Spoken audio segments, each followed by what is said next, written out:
أعوذ بالله من الشيطان الرجيم بسم الله الرحمن الرحيم সুনানে ইবনে মাজাহ দ্বিতীয় খণ্ড হাদিস নাম্বার 1401 উবাদা ইবনে সামিত রাদিয়াল্লাহু তাআলা আনহু থেকে বর্ণিত তিনি বলেন আমি রাসূলুল্লাহ সাল্লাল্লাহু আলাইহি ওয়াসাল্লামকে বলতে শুনেছি আল্লাহ তাআলা তার বান্দাদের উপর 5 ওয়াক্ত নামাজ ফরজ করেছেন। যে ব্যক্তি নামাজের কোনো হক নষ্ট না করে তা যথাযথভাবে আদায় করবে নিশ্চয়ই আল্লাহর নিকট কিয়ামতের দিন তার জন্য এই প্রতিশ্রুতি আছে যে তিনি তাকে বেহেশতে প্রবেশ করাবেন। আর যে ব্যক্তি নামাজের হক নষ্ট করবে এবং যথাযথভাবে নামাজ পড়বে না তার জন্য আল্লাহর কাছে কোনো অঙ্গীকার নেই। তিনি ইচ্ছা করলেই তাকে শাস্তি দিবেন, অন্যথায় মাফ করবেন। হাদিস নাম্বার 1402 আনাস ইবনে মালিক রাদিয়াল্লাহু তাআলা আনহু বলেন একদা আমরা মসজিদে বসা ছিলাম, তখন এক ব্যক্তি উটের পিঠে আরোহিত অবস্থায় এসে তার উটটিকে মসজিদের নিকট বসিয়ে সেটিকে বাঁধলো। অতঃপর জিজ্ঞাসা করলো, তোমাদের মধ্যে মুহাম্মদ সাল্লাল্লাহু আলাইহি সাল্লাম কে? রাসূলুল্লাহ সাল্লাল্লাহু আলাইহি সাল্লাম তাদের সামনেই হেলান দিয়ে বসা ছিলেন। রাবী বলেন, তারা বললেন, হেলান দিয়ে বসা এই সুন্দর ব্যক্তি। লোকটি তাকে বলল, হে আব্দুল মুত্তালিবের বংশধর। নবী সাল্লাল্লাহু আলাইহি সাল্লাম তাকে বলেন, আমি তোমার ডাকে সাড়া দিয়েছি। লোকটি তাকে বলল, হে মুহাম্মদ, আমি আপনাকে কিছু প্রশ্ন করব এবং আমার প্রশ্নগুলো আপনার জন্য হবে কঠোর। এতে আপনি কিছু মনে করবেন না। তিনি বলেন, তোমার ইচ্ছামতো প্রশ্ন করো। লোকটি তাকে বলল, আমি আপনাকে আপনার প্রভুর এবং আপনার পূর্ববর্তীদের প্রভুর শপথ দিচ্ছি, আল্লাহ কি আপনাকে সমগ্র বিশ্ববাসীর নিকটে প্রেরণ করেছেন? রাসূলুল্লাহ সাল্লাল্লাহু আলাইহি সাল্লাম বলেন, ইয়া আল্লাহ, হ্যাঁ। সে বলল, আমি আপনাকে আল্লাহর নামে শপথ করে বলছি, আল্লাহ কি আপনাকে দিন রাতে 5 ওয়াক্ত নামাজ পড়ার নির্দেশ দিয়েছেন? রাসূলুল্লাহ সাল্লাল্লাহু আলাইহি সাল্লাম বলেন, ইয়া আল্লাহ, হ্যাঁ। সে বলল, আমি আপনাকে আল্লাহর নামে শপথ করে বলছি, আল্লাহ কি আপনাকে বছরের এই মাসে রোজা রাখার নির্দেশ দিয়েছেন? রাসূলুল্লাহ সাল্লাল্লাহু আলাইহি সাল্লাম বলেন, ইয়া আল্লাহ, হ্যাঁ। সে বলল, আমি আপনাকে আল্লাহর নামে শপথ করে বলছি, আল্লাহ কি আপনাকে আমাদের ধনাঢ্যদের নিকট থেকে যাকাত আদায় করে তা আমাদের গরিবদের মধ্যে বিতরণের নির্দেশ দিয়েছেন? রাসূলুল্লাহ সাল্লাল্লাহু আলাইহি সাল্লাম বলেন, ইয়া আল্লাহ, হ্যাঁ। লোকটি বলল, আপনি যা নিয়ে এসেছেন আমি তার উপর ঈমান আনলাম। আর আমার সম্প্রদায়ের যেসব লোক আমার পিছনে রয়েছে আমি তাদের প্রতিনিধি এবং আমি হলাম সাদ ইবনে বকর গোত্রের সদস্য দিমাম ইবনে সালাবা। হাদিস নাম্বার 1403 সাইদ ইবনুল মুসাইয়াব রাদিয়াল্লাহু তাআলা আনহু বলেন, কাতাদা ইবনে রিবয়ী রাদিয়াল্লাহু তাআলা আনহু তাকে অবহিত করেন যে রাসূলুল্লাহ সাল্লাল্লাহু আলাইহি সাল্লাম বলেন, মহামহিম আল্লাহ বলেছেন, আমি আপনার উম্মতের উপর 5 ওয়াক্ত নামাজ ফরজ করেছি এবং আমি আমার নিকট এই অঙ্গীকার করছি যে যে ব্যক্তি যথাযথভাবে ওয়াক্ত মতো এসব নামাজের হেফাজত করবে আমি তাকে জান্নাতে প্রবেশ করাবো। আর যে ব্যক্তি তার যথাযথভাবে হেফাজত করবে না তার জন্য আমার পক্ষ থেকে কোনো অঙ্গীকার নাই। হাদিস নাম্বার 1404 আবু হুরাইরা রাদিয়াল্লাহু তাআলা আনহু থেকে বর্ণিত রাসূলুল্লাহ সাল্লাল্লাহু আলাইহি সাল্লাম বলেন, মসজিদুল হারাম ব্যতীত অন্যান্য মসজিদে পড়া নামাজের তুলনায় আমার এই মসজিদে পড়া নামাজ 1000 গুণ শ্রেষ্ঠ। হাদিস নাম্বার 1404 এর পর হিশাম ইবনে আম্মার, সুফিয়ান ইবনে উয়াইনা, জোহরি, সাঈদ ইবনুল মুসাইয়াব, আবু হুরাইরা রাদিয়াল্লাহু তাআলা আনহু নবী সাল্লাল্লাহু আলাইহি ওয়াসাল্লাম সূত্রে উপরোক্ত হাদিসের অনুরূপ বর্ণিত আছে। হাদিস নাম্বার 1405 ইবনে উমার রাদিয়াল্লাহু তাআলা আনহু থেকে বর্ণিত নবী সাল্লাল্লাহু আলাইহি ওয়াসাল্লাম বলেন, অন্যান্য মসজিদে পড়া নামাজ অপেক্ষা আমার এই মসজিদে পড়া নামাজ 1000 গুণ উত্তম ফজিলতপূর্ণ মসজিদুল হারাম ব্যতীত। হাদিস নাম্বার 1406 জাবির রাদিয়াল্লাহু তাআলা আনহু থেকে বর্ণিত রাসূলুল্লাহ সাল্লাল্লাহু আলাইহি ওয়াসাল্লাম বলেন, মসজিদুল হারাম ব্যতীত অপরাপর মসজিদের নামাজ অপেক্ষা আমার মসজিদের নামাজ 1000 গুণ শ্রেষ্ঠ ফজিলতপূর্ণ। অন্যান্য মসজিদের নামাজের তুলনায় মসজিদুল হারামের নামাজ 1,00,000 গুণ উত্তম ফজিলতপূর্ণ। হাদিস নাম্বার 1407 নবী সাল্লাল্লাহু আলাইহি ওয়াসাল্লামের মুক্ত দাসী মাইমুনা রাদিয়াল্লাহু তাআলা আনহা থেকে বর্ণিত তিনি বলেন, আমি বললাম, ইয়া রাসূলুল্লাহ, বাইতুল মাকদিস সম্পর্কে আমাকে ফতোয়া দিন। তিনি বলেন, এটা হাসরের মাঠ এবং সকলের একত্র হওয়ার ময়দান। তোমরা তাতে নামাজ পড়ো, কেননা সেখানে এক ওয়াক্ত নামাজ পড়া অন্যান্য স্থানের তুলনায় 1000 গুণ উত্তম। আমি বললাম, আপনি কি মনে করেন যদি আমি সেখানে যেতে সমর্থ না হই? তিনি বলেন, তুমি তাতে বাতি জ্বালানোর জন্য জাইতুন তৈল হাদিয়া পাঠাও। যে ব্যক্তি তা করলো সে যেন সেখানে উপস্থিত হলো। হাদিস নম্বর 1408। আব্দুল্লাহ ইবনে আমর রাদিয়াল্লাহু তাআলা আনহু থেকে বর্ণিত, নবী সাল্লাল্লাহু আলাইহি সাল্লাম বলেন, সুলাইমান ইবনে দাউদ আলাইহিস সালাম বাইতুল মাকদিসের নির্মাণ কাজ শেষ করে আল্লাহর কাছে তিনটি বিষয়ে প্রার্থনা করেন। আল্লাহর হুকুম মতো সুবিচার, এমন রাজত্ব যা তারপরে আর কাউকে দেয়া হবে না, এবং যে ব্যক্তি বাইতুল মাকদিসে কেবলমাত্র নামাজ পড়ার জন্য আসবে তার গুনাহ যেন তার থেকে বের হয়ে যায় তার মা তাকে প্রসব করার দিনের মতো। এরপর নবী সাল্লাল্লাহু আলাইহি ওয়াসাল্লাম বলেন, প্রথম দুটি তাকে দান করা হয়েছে এবং আমি আশা করি তৃতীয়টিও তাকে দান করা হোক। হাদিস নাম্বার 1409। আবু হুরাইরা রাদিয়াল্লাহু তাআলা আনহু থেকে বর্ণিত, রাসূলুল্লাহ সাল্লাল্লাহু আলাইহি ওয়াসাল্লাম বলেন, আল্লাহর নৈকট্য লাভের উদ্দেশ্যে তিনটি মসজিদ ব্যতীত আর কোথাও সফর করা যাবে না: মসজিদুল হারাম, আমার এই মসজিদ, এবং মসজিদুল আকসা। হাদিস নম্বর 1410। আবু সাঈদ রাদিয়াল্লাহু তাআলা আনহু ও আব্দুল্লাহ ইবনে আমর ইবনুল আস রাদিয়াল্লাহু তাআলা আনহু থেকে বর্ণিত, রাসূলুল্লাহ সাল্লাল্লাহু আলাইহি সাল্লাম বলেন, তিনটি মসজিদ ব্যতীত আর কোথাও আল্লাহর নৈকট্য লাভের আশায় সফর করা যাবে না: মসজিদুল হারাম, মসজিদুল আকসা, এবং আমার এই মসজিদের দিকে। হাদিস নম্বর 1411। উসাইদ ইবনে জুহাইর আল আনসারী রাদিয়াল্লাহু তাআলা আনহু থেকে বর্ণিত, তিনি নবী সাল্লাল্লাহু আলাইহি ওয়াসাল্লামের সাহাবী ছিলেন। নবী সাল্লাল্লাহু আলাইহি ওয়াসাল্লাম বলেন, কুবা মসজিদে এক ওয়াক্ত নামাজ পড়া একটি উমরার সমতুল্য। হাদিস নাম্বার 1412। সাহল ইবনে হুনাইব রাদিয়াল্লাহু তাআলা আনহু থেকে বর্ণিত, রাসূলুল্লাহ সাল্লাল্লাহু আলাইহি ওয়াসাল্লাম বলেন, যে ব্যক্তি নিজের ঘরে পবিত্রতা অর্জন করলো অতঃপর কুবা মসজিদে এসে এক ওয়াক্ত নামাজ পড়লো, তার জন্য একটি উমরার সমান সওয়াব রয়েছে। হাদিস নাম্বার 1413। আনাস ইবনে মালিক রাদিয়াল্লাহু তাআলা আনহু থেকে বর্ণিত, তিনি বলেন, রাসূলুল্লাহ সাল্লাল্লাহু আলাইহি ওয়াসাল্লাম বলেছেন, কোন ব্যক্তির নিজ ঘরে এক ওয়াক্ত নামাজ পড়ার সওয়াব এক ওয়াক্ত নামাজের সমান।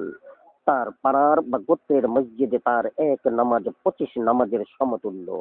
জুম্মা মসজিদে তার এক নামাজ 500 নামাজের সমান। মসজিদুল আকসায় তার এক নামাজ 50,000 নামাজের সমতুল্য। আমার মসজিদে তার এক নামাজ 50,000 নামাজের সমতুল্য, এবং মসজিদুল হারামে তার এক নামাজ 1,00,000 নামাজের সমতুল্য। হাদিস নাম্বার 1414। উবাই ইবনে কাব রাদিয়াল্লাহু তাআলা আনহু থেকে বর্ণিত, তিনি বলেন, রাসূলুল্লাহ সাল্লাল্লাহু আলাইহি ওয়াসাল্লাম ছাপরার মসজিদ থাকা অবস্থায় একটি খেজুর গাছের খুঁটির পাশে দাঁড়িয়ে নামাজ পড়তেন। তিনি ওই খেজুর গাছের খুঁটি ঘেঁষে খুতবা দিতেন। তার সাহাবীদের একজন বলেন, আমরা কি আপনার জন্য এমন একটি জিনিসের ব্যবস্থা করব যাহার উপর আপনি জুম্মার দিন দাঁড়াবেন, যাতে লোকেরা আপনাকে দেখতে পায় এবং আপনার খুতবা তাদের শোনাতে পারেন? তিনি বলেন, হ্যাঁ। তখন ওই ব্যক্তি তার জন্য 3 ধাপ বিশিষ্ট একটি মেম্বার তৈরি করেন।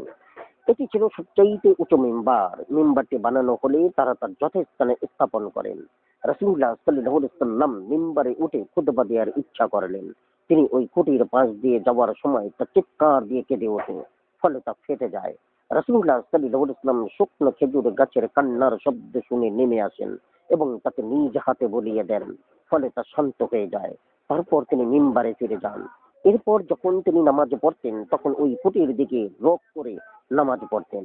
অতঃপর মসজিদ যখন সংস্কারের জন্য ভাঙ্গা হলো তখন উবাই ইবনে কাব রাদিয়াল্লাহু তাআলা আনহু খুঁটিটি নিয়ে তার ঘরে রাখেন। অবশেষে উই পোকা তা খেয়ে ফেলে এবং ফলে তা ধ্বংসাবশেষে পরিণত হয়। হাদিস নাম্বার 1415। আনাস রাদিয়াল্লাহু তাআলা আনহু থেকে বর্ণিত, নবী সাল্লাল্লাহু আলাইহি ওয়াসাল্লাম খেজুর গাছের একটি শুকনো খুঁটি ঘেঁষে খুতবা দিতেন। রাসূলুল্লাহ সাল্লাল্লাহু আলাইহি ওয়াসাল্লাম মিম্বারের ব্যবস্থা করলে তিনি খুতবা দানের জন্য মিম্বারে গিয়ে উঠলে খেজুর গাছের খুঁটিটি কেঁদে ওঠে। তিনি তার কাছে এসে তার গায়ে হাত বুলিয়ে দেন এবং তা শান্ত হয়। অতঃপর তিনি বলেন, আমি তার গায়ে হাত না বুলালে তা কিয়ামত পর্যন্ত রোনা জারি করত। হাদিস নাম্বার 1416। আবু হাজিম রাদিয়াল্লাহু তাআলা আনহু থেকে বর্ণিত, তিনি বলেন রাসূলুল্লাহ সাল্লাল্লাহু আলাইহি ওয়াসাল্লামের মিম্বার কিসের দ্বারা নির্মিত ছিল সে বিষয়ে লোকেরা মতভেদ করে।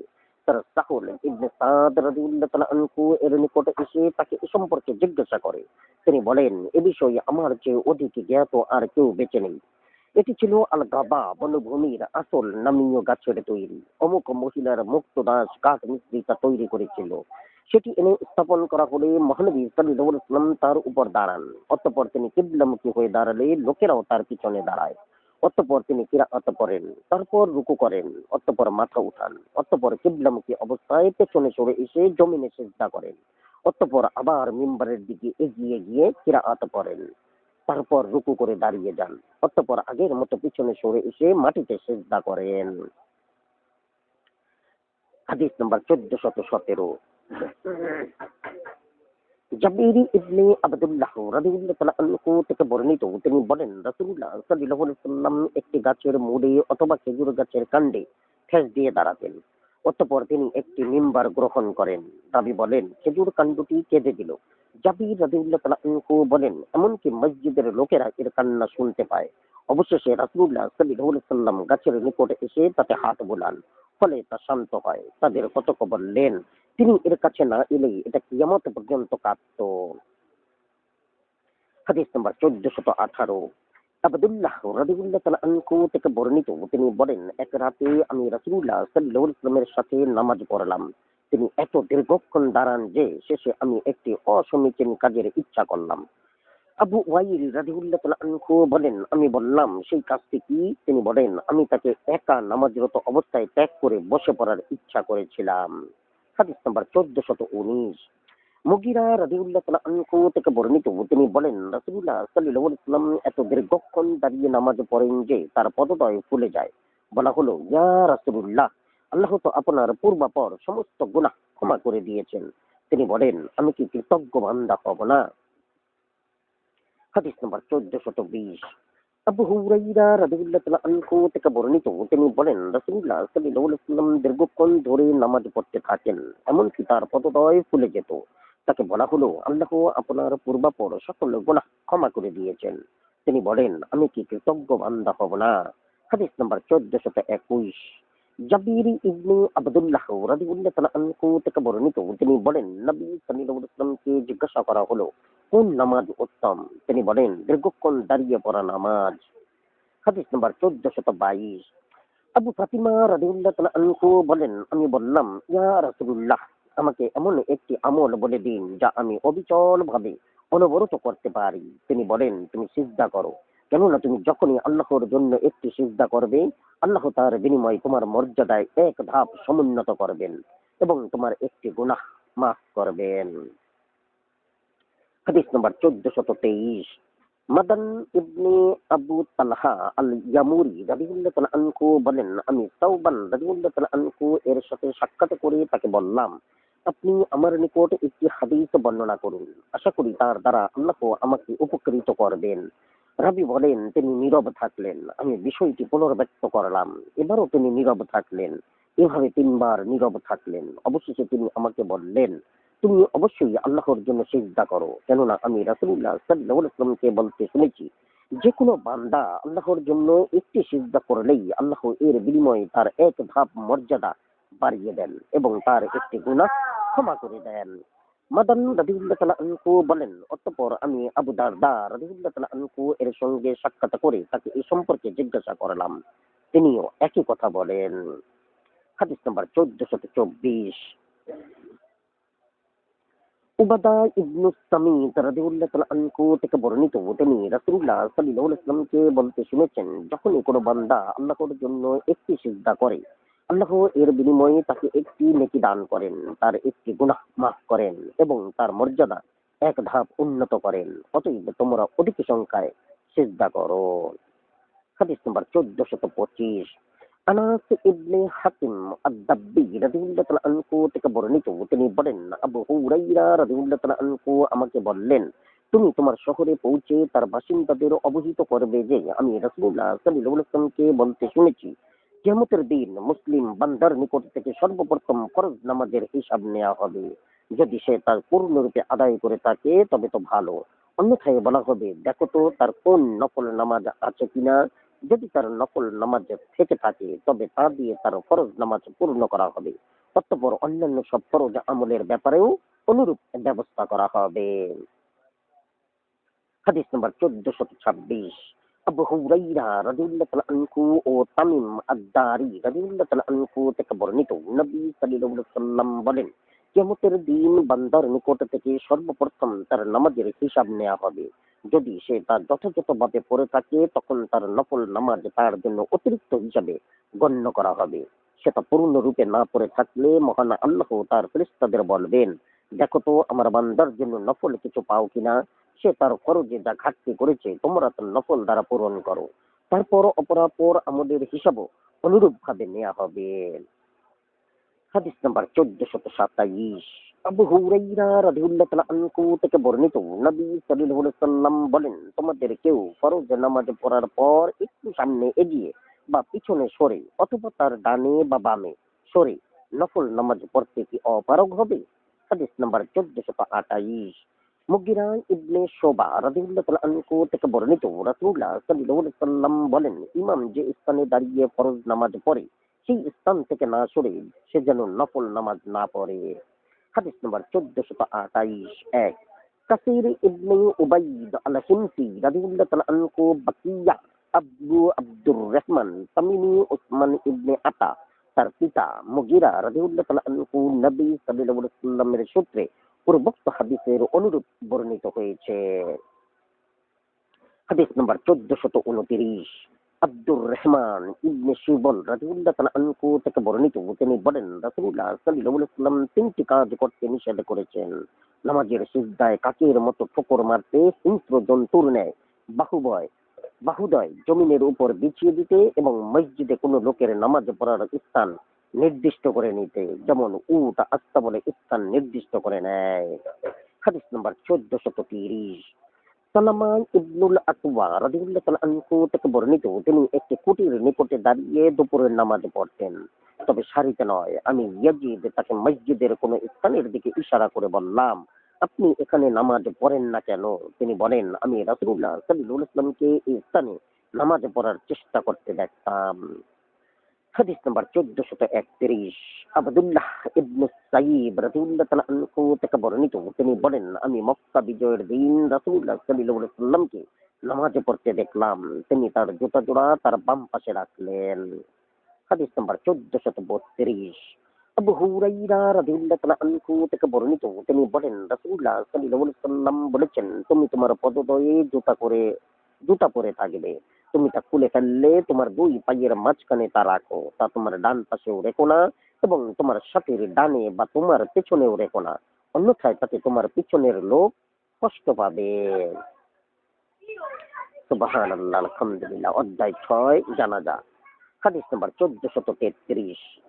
আলী রাদিয়াল্লাহু তাআলা আনহু থেকে বর্ণিত, তিনি বলেন, রাসূলুল্লাহ সাল্লাল্লাহু আলাইহি ওয়াসাল্লাম বলেছেন, এক মুসলমানের উপর অপর মুসলমানের 6টি হক রয়েছে। সে তার সাথে সাক্ষাৎকালে তাকে সালাম দিবে, সে দাওয়াত দিলে তার দাওয়াত কবুল করবে, সে হাঁচি দিলে তার জবাব দিবে, সে অসুস্থ হয়ে পড়লে তাকে দেখতে যাবে, সে মারা গেলে তার জানাজায় অংশগ্রহণ করবে এবং সে নিজের জন্য যা পছন্দ করবে তার জন্য তা পছন্দ করবে। হাদিস নাম্বার 1434। আবু মাসউদ রাদিয়াল্লাহু তাআলা আনহু থেকে বর্ণিত, নবী সাল্লাল্লাহু আলাইহি ওয়াসাল্লাম বলেন, এক মুসলমানের উপর অপর মুসলমানের 4টি অধিকার রয়েছে। সে হাঁচি দিলে তার জবাব দিবে, সে তাকে দাওয়াত দিলে তা কবুল করবে, সে মারা গেলে তার জানাজায় উপস্থিত হবে এবং সে অসুস্থ হলে তাকে দেখতে যাবে। হাদিস নাম্বার 1435।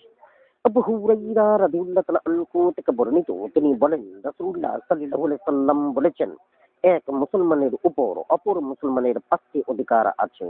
সালামের জবাব দেয়া, দাওয়াত কবুল করা, জানাজায় উপস্থিত হওয়া, রোগীকে দেখতে যাওয়া এবং হাঁচিদাতা আলহামদুলিল্লাহ বললে তার জবাবে ইয়া আরহামুকুমুল্লাহ বলা।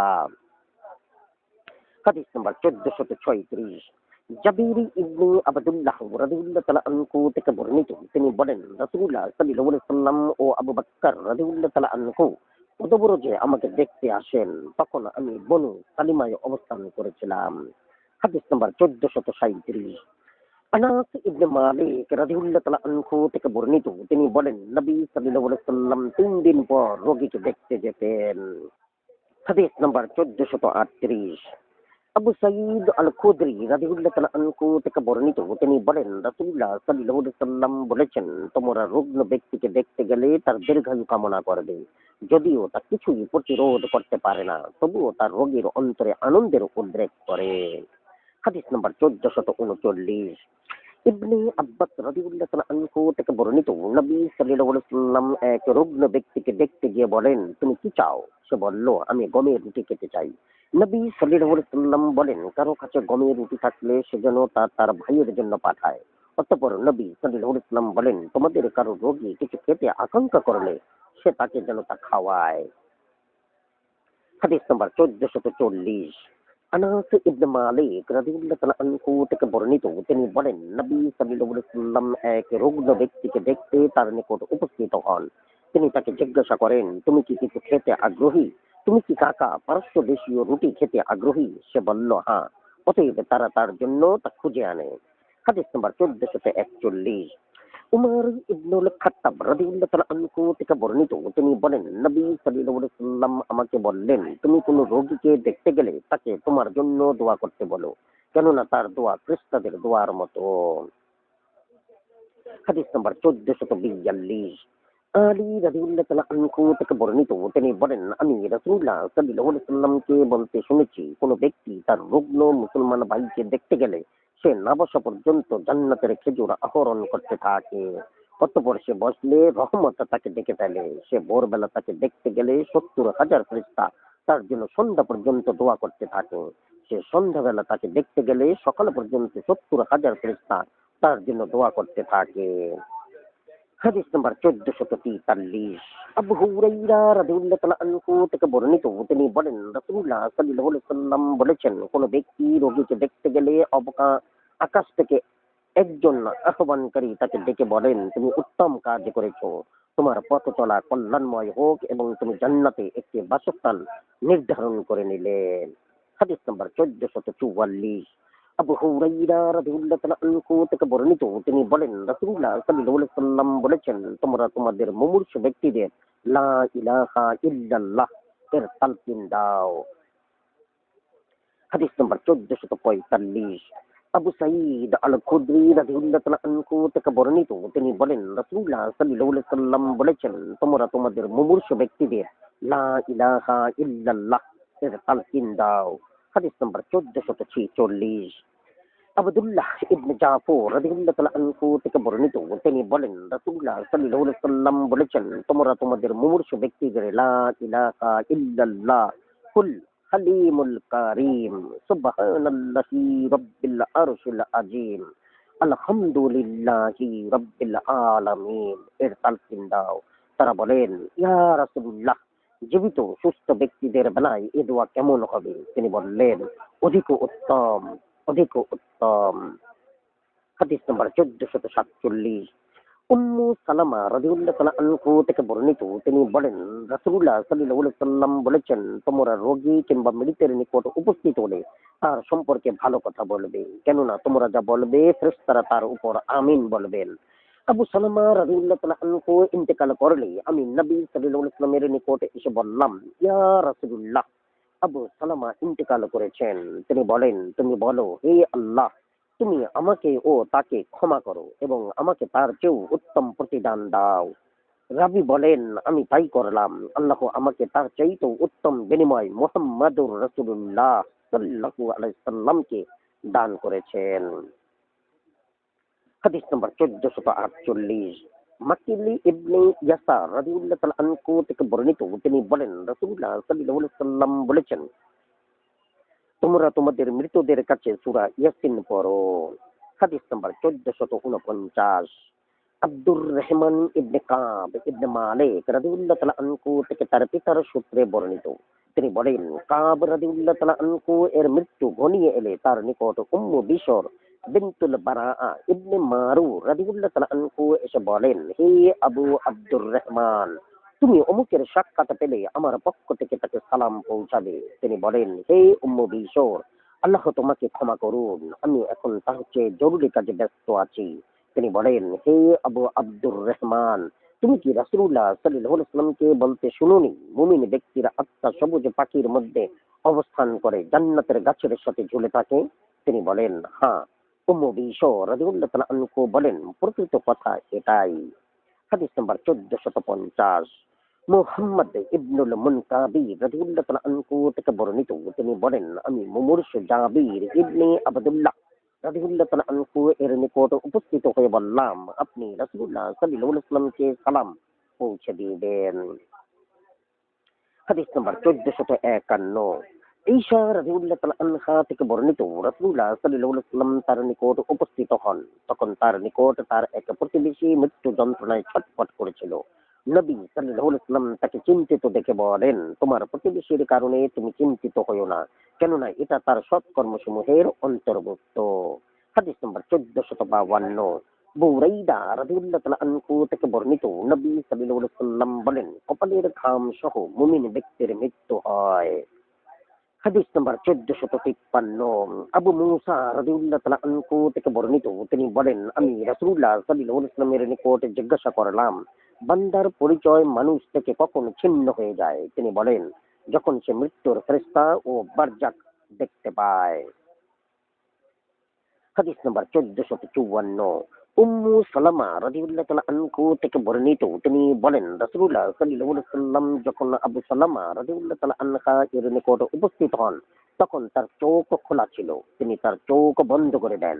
অতঃপর বলেন, যখন রূহ কবজ করা হয়, তখন চোখ তার অনুসরণ করে। হাদিস নাম্বার 1455।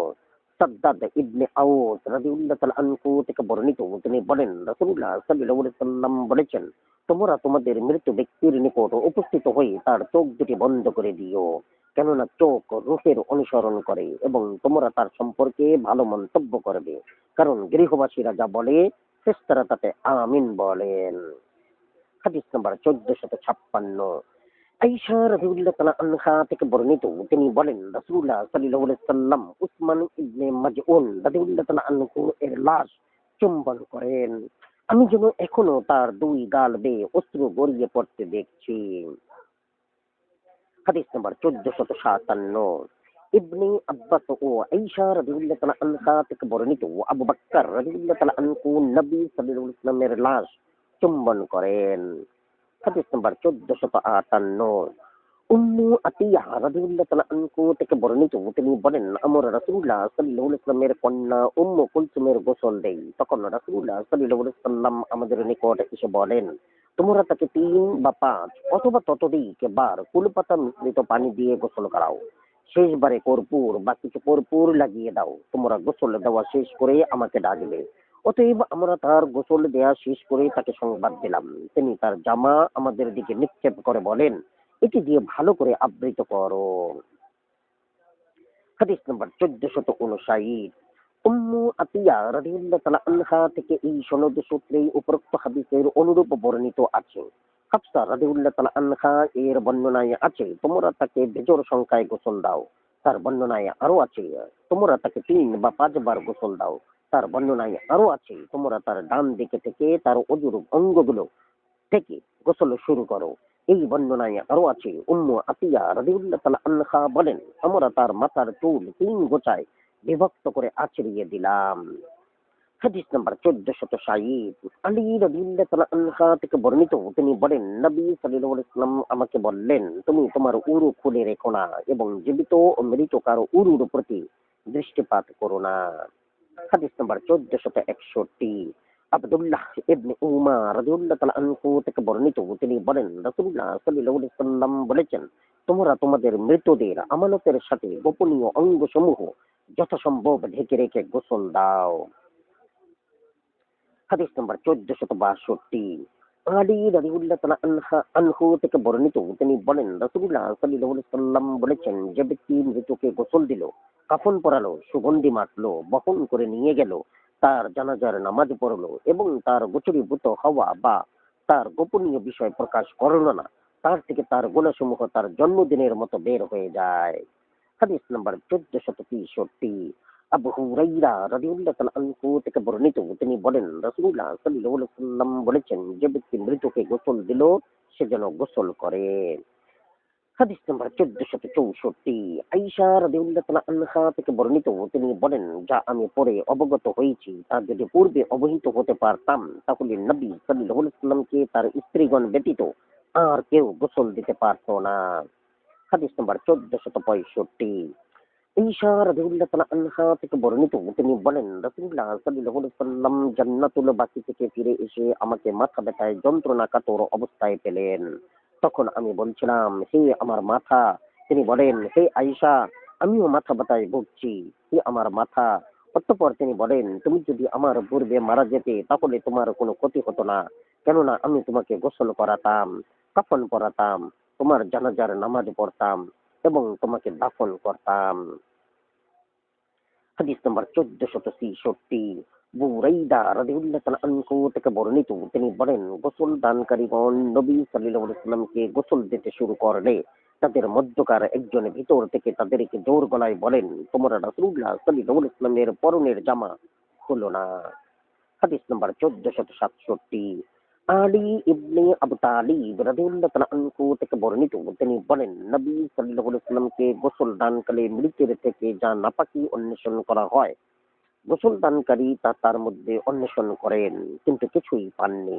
আলী রাদিয়াল্লাহু তাআলা আনহু বলেন, আমার পিতার শপথ, হে তাইয়্যিব, ধন্য আপনার জীবন, ধন্য আপনার মৃত্যু। হাদিস নম্বর 1468। আলী রাদিয়াল্লাহু তাআলা আনহু থেকে বর্ণিত, তিনি বলেন, রাসূলুল্লাহ সাল্লাল্লাহু আলাইহি ওয়াসাল্লাম বলেছেন, আমি মৃত্যুবরণ করলে তোমরা আমাকে আমার গরম কূপের ৭ মশক পানি দিয়ে গোসল দিবে। হাদিস নাম্বার 1469। আয়েশা রাদিয়াল্লাহু তাআলা আনহা থেকে বর্ণিত, নবী সাল্লাল্লাহু আলাইহি ওয়াসাল্লামকে ৩ খানা সাদা ইয়ামানি কাপড় দিয়ে কাফন দেয়া হয়, এর মধ্যে কামিজ ও পাগড়ি ছিল না। আয়েশা রাদিয়াল্লাহু তাআলা আনহাকে বলা হলো, তার লোকেরা ধারণা করে যে তাকে কারুকার্য খচিত চাদর হিবারা দ্বারা কাফন করা হয়েছে। আয়েশা রাদিয়াল্লাহু তাআলা আনহা বলেন, তারা কারুকার্য খচিত চাদর এনেছিল কিন্তু তা দিয়ে তাকে কাফন দেয়নি। হাদিস নাম্বার 1470। আব্দুল্লাহ ইবনে উমার রাদিয়াল্লাহু তাআলা আনহু থেকে বর্ণিত, তিনি বলেন, রাসূলুল্লাহ সাল্লাল্লাহু আলাইহি ওয়াসাল্লামকে ইয়ামানের সাহুল এলাকার তৈরি ৩ খণ্ড সাদা মসলিন কাপড়ে কাফন দেয়া হয়। হাদিস নাম্বার 1471। ইবনে আব্বাস রাদিয়াল্লাহু তাআলা আনহু থেকে বর্ণিত, তিনি বলেন, রাসূলুল্লাহ সাল্লাল্লাহু আলাইহি ওয়াসাল্লামকে ৩ খানা কাপড়ে কাফন দেয়া হয়। তার মধ্যে ছিল যে জামা পরিহিত অবস্থায় তিনি ইন্তেকাল করেন এবং নাজারানে তৈরি একটি চাদর। হাদিস নাম্বার 1472। ইবনে আব্বাস রাদিয়াল্লাহু তাআলা আনহু থেকে বর্ণিত, তিনি বলেন, রাসূলুল্লাহ সাল্লাল্লাহু আলাইহি ওয়াসাল্লাম বলেছেন, তোমাদের কাপড় সমূহের মধ্যে সাদা কাপড়ই অধিক উত্তম। অতএব তোমরা তোমাদের মৃতদের সাদা কাপড়ে কাফন দাও এবং তোমরাও সাদা কাপড় পরিধান করো। হাদিস নাম্বার 1473। উবাদা ইবনু সামিত রাদিয়াল্লাহু তাআলা আনহু থেকে বর্ণিত, রাসূলুল্লাহ সাল্লাল্লাহু আলাইহি ওয়াসাল্লাম বলেন, উত্তম কাফন হলো হুল্লাহ চাদর। হাদিস নাম্বার 1474। আবু কাতাদা রাদিয়াল্লাহু তাআলা আনহু থেকে বর্ণিত, তিনি বলেন, রাসূলুল্লাহ সাল্লাল্লাহু আলাইহি ওয়াসাল্লাম বলেছেন, তোমাদের কেউ তার ভাইয়ের ওলি নিযুক্ত হলে সে যেন তার উত্তম কাফনের ব্যবস্থা করে। হাদিস নাম্বার 1475। আনাস ইবনে মালিক রাদিয়াল্লাহু তাআলা আনহু থেকে বর্ণিত, তিনি বলেন, নবী সাল্লাল্লাহু আলাইহি ওয়াসাল্লাম তনয় ইব্রাহিম ইন্তেকাল করলে নবী সাল্লাল্লাহু আলাইহি ওয়াসাল্লাম লোকদের বলেন, আমি না দেখা পর্যন্ত তোমরা তাকে তার কাফনে আবৃত করো না। অতঃপর তিনি এসে তার উপর ঝুঁকে পড়েন এবং কাঁদেন। হাদিস নাম্বার 1476। বিল্লাল ইবনে ইয়াহইয়া রাদিয়াল্লাহু তাআলা আনহু থেকে বর্ণিত, হুযায়ফা রাদিয়াল্লাহু তাআলা আনহা এর উপস্থিতিতে কেউ মারা গেলে তিনি বলতেন, তার মৃত্যু সম্পর্কে তোমরা কাউকে খবর দিও না, কেননা আমি তার জন্য বিলাপের আশঙ্কা করছি। আমি আমার এই 2 কানে রাসূলুল্লাহ সাল্লাল্লাহু আলাইহি ওয়াসাল্লামকে বিলাপ করতে নিষেধ করতে শুনেছি। হাদিস নাম্বার 1477। আবু হুরাইরা রাদিয়াল্লাহু তাআলা আনহু থেকে বর্ণিত, তিনি বলেন, রাসূলুল্লাহ সাল্লাল্লাহু আলাইহি ওয়াসাল্লাম বলেছেন, তোমরা দ্রুত জানাজার ব্যবস্থা করবে, কেননা সে সত্য কর্মপরায়ণ লোক হলে তো উত্তম, তোমরা তাকে সেদিকে পৌঁছে দিলে। সে এর অন্যথা হলে তো তা বড়ই মন্দ, তোমরা তা তোমাদের কাছ থেকে নামিয়ে রাখলে। হাদিস নাম্বার 1478। আবু উবাইদা রাদিয়াল্লাহু তাআলা আনহু থেকে বর্ণিত, তিনি বলেন আব্দুল্লাহ ইবনে মাসউদ রাদিয়াল্লাহু তাআলা আনহু বলেছেন, যে ব্যক্তি লাশ বহন করে সে যেন খাটের চারিদিকে ধারণ করে, কারণ এটা সুন্নাতের অন্তর্ভুক্ত। অতঃপর সে চাইলে আরো ধরতে পারে আর চাইলে ত্যাগও করতে পারে। হাদিস নাম্বার 1479। আবু মুসা রাদিয়াল্লাহু তাআলা আনহু থেকে বর্ণিত, নবী সাল্লাল্লাহু আলাইহি ওয়াসাল্লাম একটি লাশ তাড়াহুড়ো করে নিয়ে যেতে দেখে বললেন, তোমরা যেন শান্তভাবে যাও। হাদিস নাম্বার 1480। রাসূলুল্লাহ সাল্লাল্লাহু আলাইহি ওয়াসাল্লামের মুক্ত দাস সাওবান রাদিয়াল্লাহু তাআলা আনহু থেকে বর্ণিত, তিনি বলেন, রাসূলুল্লাহ সাল্লাল্লাহু আলাইহি ওয়াসাল্লাম কতক লোককে জন্তুযানে আরোহিত অবস্থায় লাশের সাথে যেতে দেখলেন। তোমাদের কি লজ্জা হয় না যে আল্লাহর ফেরেশতাগণ পদব্রজে যাচ্ছেন আর তোমরা বাহনে উপবিষ্ট হয়ে যাচ্ছ? হাদিস নাম্বার 1481। মুগিরা ইবনে শুবা রাদিয়াল্লাহু তাআলা আনহু থেকে বর্ণিত, তিনি বলেন, আমি রাসূলুল্লাহ সাল্লাল্লাহু আলাইহি ওয়াসাল্লামকে বলতে শুনেছি, আরোহী ব্যক্তি লাশের পিছনে থাকবে এবং পদব্রজে গমনকারী যেমন ইচ্ছা চলতে পারে। হাদিস নাম্বার 1482। সালেম রাদিয়াল্লাহু তাআলা আনহু থেকে তার পিতার সূত্রে বর্ণিত, তিনি বলেন, আমি নবী সাল্লাল্লাহু আলাইহি ওয়াসাল্লাম আবু বকর ও উমর রাদিয়াল্লাহু তাআলা আনহুকে লাশের আগে আগে হেঁটে যেতে দেখেছি। হাদিস নাম্বার 1483। আনাস ইবনে মালিক রাদিয়াল্লাহু তাআলা আনহু থেকে বর্ণিত, তিনি বলেন, রাসূলুল্লাহ সাল্লাল্লাহু আলাইহি ওয়াসাল্লাম আবু বকর, উমর ও উসমান রাদিয়াল্লাহু তাআলা আনহু লাশের আগে আগে হেঁটে যেতেন। হাদিস নাম্বার 1484। আব্দুল্লাহ ইবনে মাসউদ রাদিয়াল্লাহু তাআলা আনহু থেকে বর্ণিত, তিনি বলেন, রাসূলুল্লাহ সাল্লাল্লাহু আলাইহি ওয়াসাল্লাম বলেছেন, লাশের অনুসরণ করতে হবে, পেছনে পেছনে যেতে হবে। লাশ অনুসরণ করবে না, পেছনে থাকবে না। যে ব্যক্তি লাশের আগে আগে যায় সে জানাজার সাথে শরীক নয়। হাদিস নাম্বার 1485। ইমরান ইবনুল হুসাইন ও আবু বারজা রাদিয়াল্লাহু তাআলা আনহু থেকে বর্ণিত, তারা বলেন, আমরা রাসূলুল্লাহ সাল্লাল্লাহু আলাইহি ওয়াসাল্লামের সাথে একটি জানাজার উদ্দেশ্যে রওনা হলাম। তিনি একদল লোককে পরিধেয় বস্ত্র ছুঁড়ে ফেলে দিয়ে কেবল জামা পরিহিত অবস্থায় হেঁটে যেতে দেখেন। রাসূলুল্লাহ সাল্লাল্লাহু আলাইহি ওয়াসাল্লাম বলেন, তোমরা কি জাহিলি যুগের রীতিনীতি অবলম্বন করছো অথবা জাহিলি যুগের কাজ করছো? আমার ইচ্ছা হয় যে আমি তোমাদের বদদোয়া করি এবং তোমার চেহারায় বিকৃত আকৃতিতে পরিবর্তিত হয়ে যায়। রাবি বলেন, তারা তাদের কাপড় পরিধান করলো এবং আর কখনো অনুরূপ করেনি। হাদিস নাম্বার 1486। আলী ইবনে আবু তালিব রাদিয়াল্লাহু তাআলা আনহু থেকে বর্ণিত, রাসূলুল্লাহ সাল্লাল্লাহু আলাইহি ওয়াসাল্লাম বলেন, জানাজা উপস্থিত হলে তোমরা দাফনে বিলম্ব করো না। হাদিস নাম্বার 1487। আবু বুরদা রাদিয়াল্লাহু তাআলা আনহু থেকে বর্ণিত, তিনি বলেন, আবু মুসা আল আশআরী রাদিয়াল্লাহু তাআলা আনহু এর মৃত্যু উপস্থিত হলে তিনি ওসিয়াত করে বলেন, তোমরা আমার লাশের সাথে আগুন দিয়ে নিয়ে যেও না। তারা তাকে বলেন, আপনি কি এ ব্যাপারে কিছু শুনেছেন? তিনি বলেন, হ্যাঁ, আমি রাসূলুল্লাহ সাল্লাল্লাহু আলাইহি ওয়াসাল্লাম থেকে শুনেছি। হাদিস নাম্বার 1488। আবু হুরাইরা রাদিয়াল্লাহু তাআলা আনহু থেকে বর্ণিত, নবী সাল্লাল্লাহু আলাইহি ওয়াসাল্লাম বলেন, 100 মুসলমান কারো জানাজার নামাজ পড়লে তাকে ক্ষমা করা হয়। হাদিস নাম্বার 1489। আব্দুল্লাহ ইবনে আব্বাস রাদিয়াল্লাহু তাআলা আনহু এর মুক্তদাস কুরাইব রাদিয়াল্লাহু তাআলা আনহু থেকে বর্ণিত, তিনি বলেন, আব্দুল্লাহ ইবনে আব্বাস রাদিয়াল্লাহু তাআলা আনহু এর এক ছেলে মারা গেলে তিনি আমাকে বলেন, হে কুরাইব, উঠে গিয়ে দেখো তো আমার ছেলের জানাজায় কেউ এসেছে কিনা। আমি বললাম, হ্যাঁ। তিনি বলেন, তোমার অমঙ্গল হোক, তুমি তাদের কতজনকে দেখলে? 40 জন। আমি বললাম, না, বরং তারা আরো অধিক। তিনি বলেন, তোমরা আমার ছেলের লাশ নিয়ে বের হও। আমি সাক্ষ্য দিচ্ছি যে আমি রাসূলুল্লাহ সাল্লাল্লাহু আলাইহি ওয়াসাল্লামকে বলতে শুনেছি, অন্তত 40 জন মুমিন অপর মুমিন ব্যক্তির সুপারিশ করলে আল্লাহ তাদের সুপারিশ কবুল করেন। হাদিস নাম্বার 1490। মালিক ইবনে হুবাইরা আশ-শামী রাদিয়াল্লাহু তাআলা আনহু থেকে বর্ণিত, তিনি সাহাবী ছিলেন। মারসাদ রাদিয়াল্লাহু তাআলা আনহু বলেন, কোন জানাজা উপস্থিত হলে এবং লোকসংখ্যা কম হলে তিনি তাদের 3 সারিতে কাতারবন্দি করে নামাজ পড়তেন। তিনি আরো বলেন, রাসূলুল্লাহ সাল্লাল্লাহু আলাইহি ওয়াসাল্লাম বলেছেন, কোন মৃতের জানাজায় মুসলমানদের 3 সারি লোক হলেই তা জান্নাত অবধারিত করে। হাদিস নাম্বার 1491। আনাস ইবনে মালিক রাদিয়াল্লাহু তাআলা আনহু থেকে বর্ণিত, তিনি বলেন, নবী সাল্লাল্লাহু আলাইহি ওয়াসাল্লামের নিকট দিয়ে একটি লাশ নিয়ে যাওয়া হলো এবং তার উচ্ছ্বসিত প্রশংসা করা হলো। তিনি বলেন, অবধারিত হয়ে গেল। তারপর আরেকটি লাশ তার নিকট দিয়ে নিয়ে যাওয়া হলো এবং তার কুৎসা বর্ণনা করা হলো। তিনি বলেন, অবধারিত হয়ে গেল। বলা হলো, ইয়া রাসূলুল্লাহ, আপনি এই লাশের জন্য অবধারিত হয়ে গেল, এবং ওই লাশের জন্য অবধারিত হয়ে গেল। বললেন, তিনি বলেন, দলের সাক্ষ্য অনুপাতে মুমিনরা পৃথিবীর বুকে আল্লাহর সাক্ষী স্বরূপ। হাদিস নাম্বার 1492, আবু হুরাইরা রাদিয়াল্লাহু তাআলা আনহু থেকে বর্ণিত, তিনি বলেন, নবী সাল্লাল্লাহু আলাইহি ওয়াসাল্লামের নিকট দিয়ে একটি লাশ বয়ে নিয়ে যাওয়া হলো এবং তার নানা রূপ ভূয়সী প্রশংসা করা হলো। তিনি বলেন, অবধারিত হয়ে গেল। অতঃপর তার নিকট দিয়ে লোকেরা আরেকটি লাশ বয়ে নিয়ে গেল এবং তার বিভিন্ন রূপ কুৎসা বর্ণনা করা হলো। তিনি বলেন, অবধারিত হয়ে গেল, কেননা তোমরা পৃথিবীর বুকে আল্লাহর সাক্ষী স্বরূপ। হাদিস নাম্বার 1493, সামুরা ইবনে জুনদুব আল ফাজারি রাদিয়াল্লাহু তাআলা আনহু থেকে বর্ণিত, রাসূলুল্লাহ সাল্লাল্লাহু আলাইহি ওয়াসাল্লাম নিফাসগ্রস্ত অবস্থায় মৃত্যুবরণকারী এক মহিলার জানাজার নামাজ পড়েন এবং তিনি তার মাঝ বরাবর দাঁড়ান।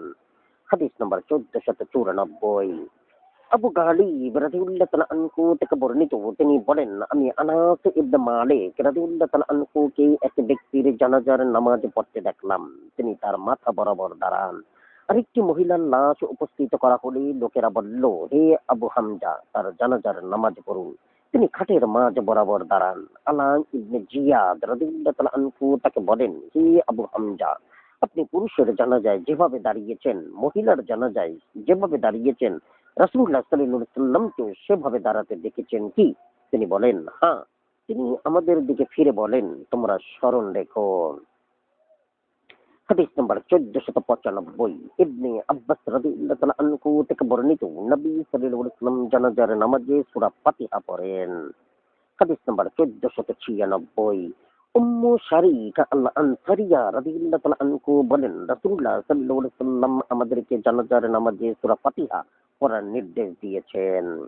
হাদিস নাম্বার 1497, আবু হুরাইরা রাদিয়াল্লাহু তাআলা আনহু থেকে বর্ণিত, তিনি বলেন, আমি রাসূলুল্লাহ সাল্লাল্লাহু আলাইহি ওয়াসাল্লামকে বলতে শুনেছি, তোমরা মৃত ব্যক্তির জানাজার নামাজ পড়াকালে তার জন্য একনিষ্ঠভাবে দোয়া করো।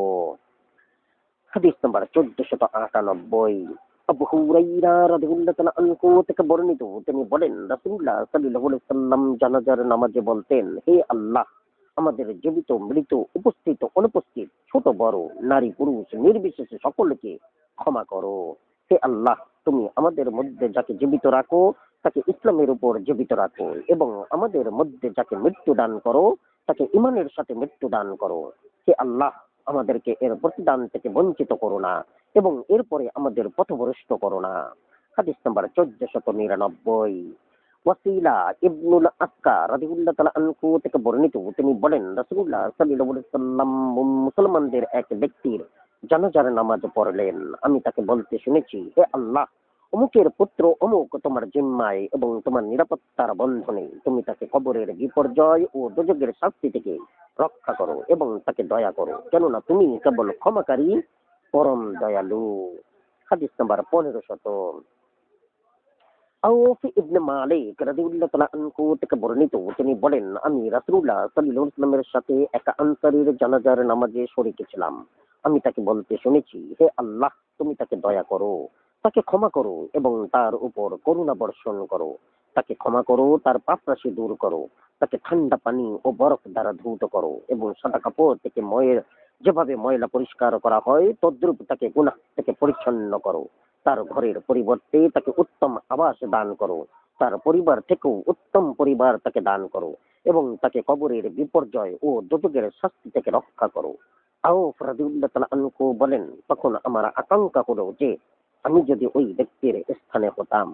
আমানতু বিল্লাহ। জাযাকুমুল্লাহ খায়রান। আসসালামু আলাইকুম।